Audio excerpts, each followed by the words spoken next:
Olá, queridos, graça e paz. É um prazer estar aqui com vocês. E nós vamos tratar hoje do Evangelho de Marcos. O Evangelho de Marcos é considerado pelos teólogos como o evangelho mais antigo escrito, que serve inclusive como base para o Evangelho de Mateus, Lucas. É uma instrução, provavelmente escrito ali no ano 64 depois de Cristo, período complexo da igreja, visto que é o período em que Nero declara que os cristãos são inimigos da humanidade. Nesse período, justamente, há uma, se oficializa, né, a perseguição direta do Império Romano contra a Igreja de Jesus de Nazaré. Marcos tem como característica literária uma escrita que tem uma estrutura muito dinâmica. O dinamismo do Evangelho de Marcos é impressionante. Eu costumo brincar, inclusive, que na leitura de Marcos a gente busca fôlego, né? Eu estou relendo agora pela 20ª vez, eu acredito, o Evangelho, e nessa leitura você viu Jesus o tempo todo, especificamente, fazendo alguma coisa. Jesus está sempre indo, subindo, vendo, curando, abrindo, restaurando, falando no deserto, no mar, na praça, na sinagoga, no templo. Ele está sempre em algum lugar fazendo alguma coisa. Esse dinamismo, ele é um dinamismo característico de Marcos, visto que a construção do Evangelho de Marcos tem o intuito dos romanos. E essa era uma característica muito romana. Então, o tempo inteiro, Jesus e Marcos constrói toda a sua narrativa literária acerca de Jesus nesse dinamismo, né? Nessa estrutura. A gente percebe com clareza que Marcos traz ainda o elemento do pobre, da viúva e também do órfão para a sua escrita, e fica muito clara a relação de Jesus com esses seres e com essas pessoas do seu tempo, e como Jesus dá visibilidade essas pessoas daquela sociedade, que eram marginalizadas, colocadas de lado. É evidente que Marcos não tem o intuito, como nenhum dos outros, de construir uma escrita biográfica. Ele começa, inclusive, o seu evangelho dizendo que o que ele está fazendo ele está falando do evangelho de Jesus Cristo, né? Dá até essa conotação teológica de fé, escriturística. Para Marcos, ele está produzindo a Boa Nova, é o anúncio da Boa Nova, e o intuito exclusivo de dizer que Jesus de Nazaré é Deus. Marcos, a figura de Jesus está estabelecida e fundamentada em Marcos, pelo menos sobre dois títulos cristológicos, que é o Filho do Homem e o Filho de Deus. Quando Marcos fala do Filho do Homem, Marcos está falando do servo, que é uma característica central que Marcos traz a partir da figura de Jesus. Filho do homem está ligado à humanidade, ao Jesus que sangra, ao Jesus que morre, ao Jesus que chora, que sofre, ao Jesus que se irrita, inclusive, ao Jesus que se decepciona. O Filho do homem está ligado a essa humanidade, a essa característica de servo que Jesus traz com muita clareza, visto que esse dinamismo ligado ao trabalho, muito presente na escrita de Marcos, explica, inclusive, a necessidade dessa aparição, ou desse título cristológico acerca de Jesus enquanto Filho do Homem. Em contrapartida, Marcos também ressalta a ideia do Filho de Deus.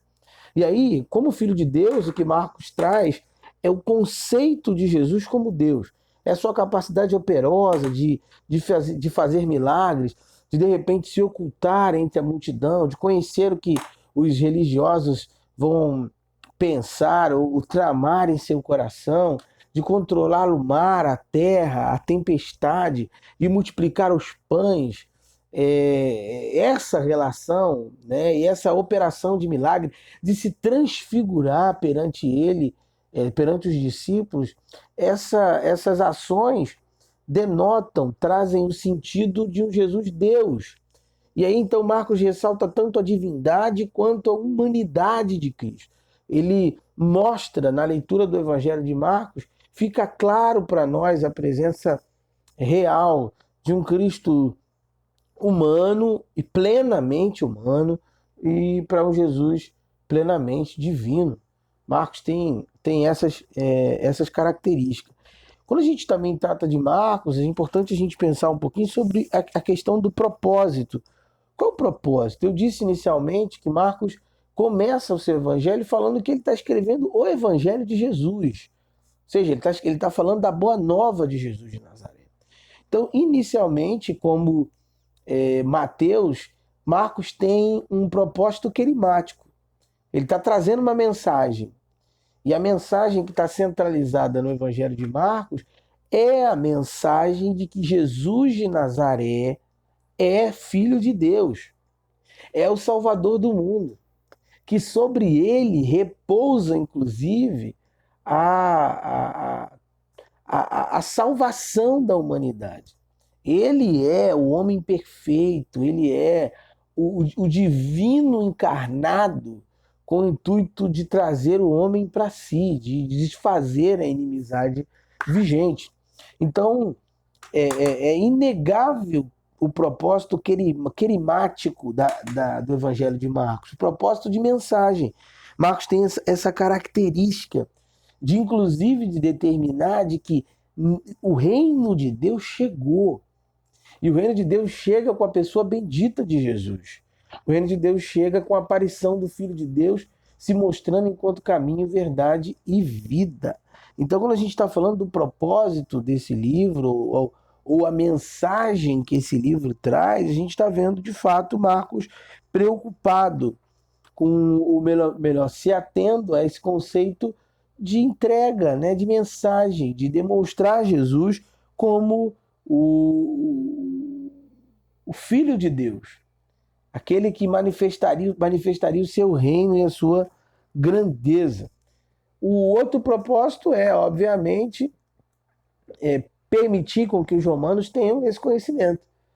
Haja vista que Marcos não se ocupa da genealogia como Mateus, e não se ocupa tanto das características da religião judaica, ele não explica muito isso. O que ele demonstra no seu escrito é um Jesus dinâmico, servo, trabalhador e extremamente produtivo. Marcos tem essa característica. Uma outra característica que eu amo no Evangelho de Marcos é justamente, só para em caráter interessante, é justamente como Marcos trata o homem. Por exemplo, no capítulo 5, quando Jesus vai à cidade de Gadara, ou Genezaré, Marcos é o único dos evangelistas que vai dizer assim: chegando na cidade, um homem com espírito imundo. Eu gosto disso. Mateus diz o endemoniado. Lucas diz o endemoniado. Marcos não. Marcos começa dizendo um homem. E depois Marcos diz o problema.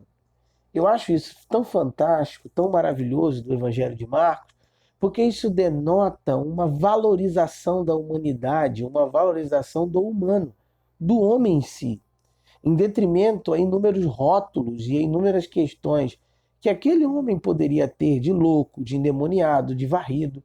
Mas antes de Marcos ver que aquele homem tinha um problema de ser possesso por espíritos, Marcos está olhando o homem. E é justamente esse olhar que Jesus vai ter. Então, toda a narrativa de Marcos está pautada nessa perspectiva. É por isso que em Marcos há uma luz sobre o órfão, há uma luz sobre a viúva, há uma luz sobre o pobre, que eram figuras, teoricamente, desprezadas, desamadas, totalmente jogada de canto e totalmente desestruturadas naquela sociedade. Só que o que fica claro aí é que o Jesus manifesta em Marcos está olhando para essa gente e enxergando gente antes de qualquer coisa, antes de qualquer perspectiva. Para a gente concluir, como é que a gente pode esboçar aí o Evangelho de Marcos? Bem, a gente introduz o Evangelho falando do princípio dos Evangelhos, né, e a questão precursora do ministério de Jesus. Aí Marcos começa a tratar sobre o ministério de Jesus na Galiléia, depois o ministério de Jesus em redor da Galiléia, depois o ministério de Jesus em caminho para a Judéia e, por fim, Marcos começa a falar das aparições de Jesus e conclui com a sua ascensão. Querido, fique na paz e espero que você tenha uma semana de estudo, uma semana de meditação. E como atividade para essa semana, eu queria que você fizesse uma comparação entre a maneira como Jesus é apresentado em Mateus e a maneira como Jesus é apresentado em Marcos. Deus te abençoe e fique na paz e bom estudo. Que Deus te dê muita sabedoria nesse tempo.